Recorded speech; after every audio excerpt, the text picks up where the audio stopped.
Investigators probe cause of helicopter crash that killed Interior Minister. KYIV, Ukraine. Investigators from the SBU, Ukraine's Internal Security Service, have started probing the cause of a helicopter crash that killed at least 14 people, including Interior Minister Denis Monastyrsky, near a kindergarten Wednesday morning. At least one child, other ministry officials and helicopter crew members were also among those killed in the crash in Brovary, a city next to Kiev, officials said. Police identified the helicopter as a state emergency service aircraft, but provided no details about the cause of the crash, which happened around 8:20 a.m. local time while students were attending the kindergarten nearby. At least 25 people, including 11 children, were injured, emergency officials said. Here's the latest on the war and its ripple effects across the globe. Key developments. Several versions of the tragedy are being considered, SBU officials said at the crash site. Possible causes include a violation of flight rules, a technical malfunction, or even sabotage, the SBU said in a statement. Emergency services said earlier that 17 people died in the crash, including 3 children, but revised the number down later in the day after search and rescue work was concluded. Monastyrsky was traveling to a hotspot on the front line when the helicopter crashed, said Kyrylo Tymoshenko, deputy head of Ukraine's presidential office.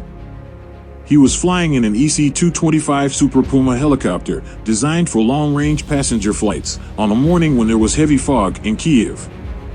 Prime Minister Denis Shmyhal said senior ministry officials Yevhen Yenin and Yuri Lubkovich were among those killed alongside Monastyrsky. He described the crash as a tragedy. Interior Ministry advisor Anton Gerashenko remembered his 3 colleagues as patriots who worked to make Ukraine stronger. Footage from the scene shows what appears to be the charred remains of the helicopter's rotor wedged into the back of a car. Authorities deployed more than 100 emergency responders, including psychologists, to the crash site, where a fire also damaged a nearby building. NATO defense chiefs are gathering in Brussels for a 2-day meeting focused on the war in Ukraine and Euro-Atlantic security.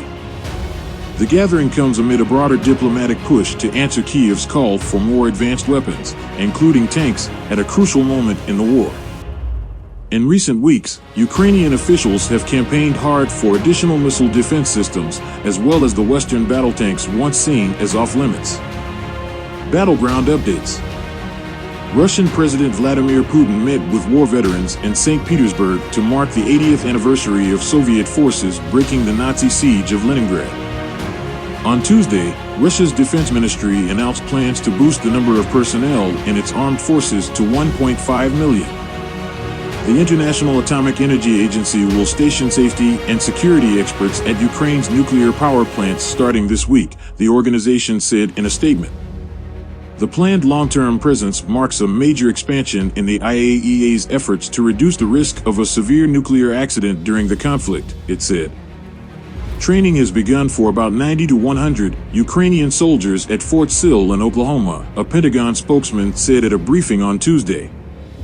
The training will focus on the use of the Patriot air defense system and will last several months, Brig Gen Patrick S. Ryder said. Ukraine is still reeling after a weekend strike on an apartment building in Dnipro that killed 45 people, including 6 children, Zelensky said Tuesday. U.S. National Security Council spokesman John Kirby called it just egregious to look at what Putin did here over the last 48 hours or so by hitting an apartment complex. It had no military value whatsoever. It was about killing innocent civilians while they were at home.